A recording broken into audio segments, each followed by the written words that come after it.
Hello guys, ayan yung pinagawa kong garahe, mabubong. Yung bubong na garahe guys, pinagawa. Ayan, ginagawa na siya guys. Yung sa garahe yan, sa bubong, para maging pulido ang gawa. Yan ang garahe at bubong ni Seiko. At pinagawa ko yan guys, bago ako umuwi para maganda, bongga. Diba, the surroundings, tinutur tayo ng anak ko. Ayan, yung bubong, ginagawa pa lang siya para maging pulido siya guys, yung purong bakal. Kasi dati yan guys is kahoy lang. Kahoy yung mga rehas niyang yan, diba? Ngayon is, ano na yan, yero na siya guys, tsaka mga bakal na. Dati kahoy yung nasa taas na kaya marupok. Kasi sira na siya, matutumba na siya, kaya kailangan i-repair na. Ayan. Nilalagyan na siya ng bubong. Ayan guys. Tignan nyo naman ang pinaghirapan natin. Makikita natin ang pinaghirapan. Pinagpawisan. Ayan, makikita. Ang sarap mamuwi pag gaganyan, di ba? Bagong gawa yung bubong. Ayan, nilalagyan na siya ng yero. Still yero yan eh. Ano ba yung tawag dyan? Ibang yero siya, hindi basta yung may style. Tsaka dapat ang kulay ng yero is guys, uniform. Dapat isa lang kulay brown. Lahat ng yero dyan sa subdivision na yan, puro kulay brown. Pinabidyo ko tong paggawa ng bahay para may content naman tayo. O, diba guys? Ayan, nalagay na yung bubong na yan guys, mula hanggang gate na yan. Dati kasi kalahati lang ilagay diyan. Kaya pag umulan nababasa pa rin yung loob ng garahe.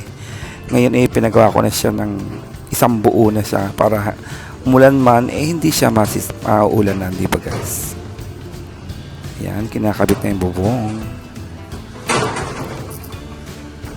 Ayan guys, pukpukan dito, pukpukan doon. Pinapagawaan bubong, nilagay na yung yero.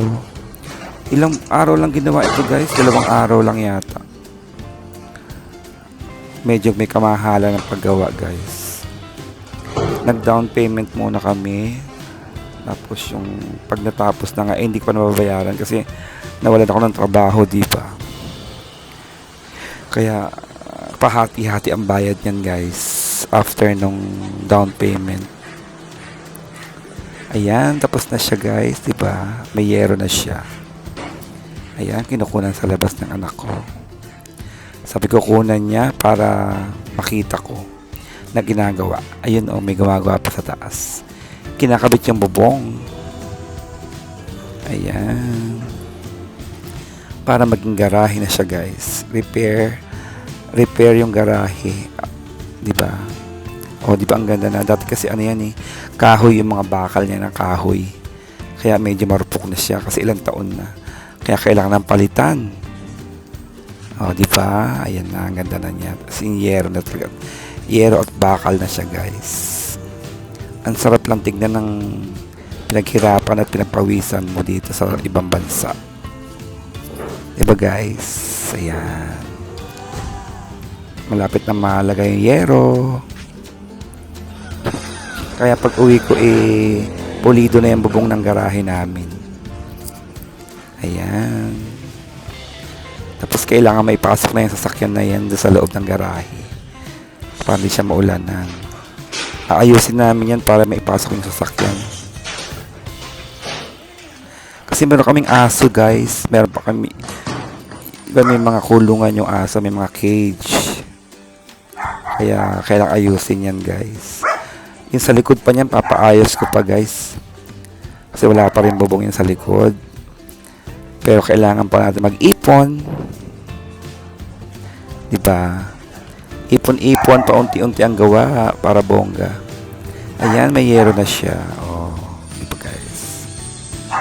Yung siwang na yun sa gilid guys is kailangan lagyan ng trapal yan kasi pag umulan daw, baka umanggi.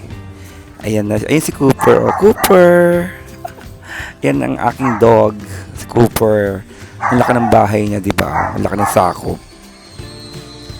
Ayan.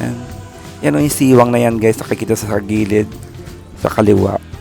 Kailangan lagyan ng trapal yan kasi diyan kami magmumukbang challenge sa loob. Magmumukbang kami diyan kasi baka umulan, aangihan. Kaya kailangan lagyan ng trapal. Matahol yung mga aso. O yan, di ba bakal na siya? O, dati kasi kahoy lang yan guys. Kaya hindi maganda, matutumba na siya. Kaya kailangan palitan na. Ayan, ang finished product ng aking roof garage or garage roof. Ewan. Ayan, pinabidyo ko sa anak ko yan guys para meron tayong content. Di ba? May kapitbahay na dumaan. Ayan, oh. Tcharan! Yung sasakyan na yan guys, pakila ipasok yan. Diyan sa garahe sa loob. Para hindi maulan na at maarawan. Pero kailangan ayusin muna namin yung ano.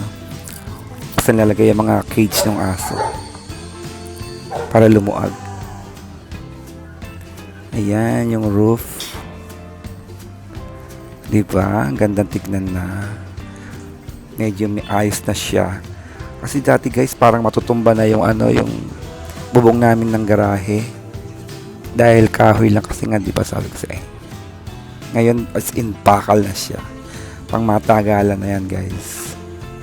Next project ko naman sa likod naman yung garahe. Palagyan ko ulit ng dirty kitchen sa labas. Sa likod. Ayan, Cooper! My dog. Siberian Husky yan guys. Si Cooper. Yan, tapos na ang aking project na isa na garahe, roof. Aking project na bubong sa garahe, di ba? Next project naman is yung sa likod naman, palagyan ng bubong din. Kailangan kumembot sa Japan. Di ba? Para sa next project, yung paggawa ng bubong sa likod naman ng bahay. Ayan, sa harap yan, di ba guys? Sa garahe, sa harap. Ayan.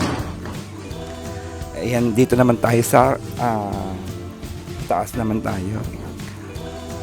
Yan ang view sa taas na bubong. Ayan. Yan yung view sa taas. O, di ba guys? Bongga na siya. Ganda na siya. Okay guys, hanggang dito na lang. At least nakita ko na yung aking pinaghirapan, pinagpawisan na paggawa. Okay guys, thank you. Next project naman is sa likod. Paggawa ng bubong sa likod naman para dirty kitchen sa likod. Yun ang aking next project. Kailangan ko mag-ipon. Bye! Stay safe and God bless.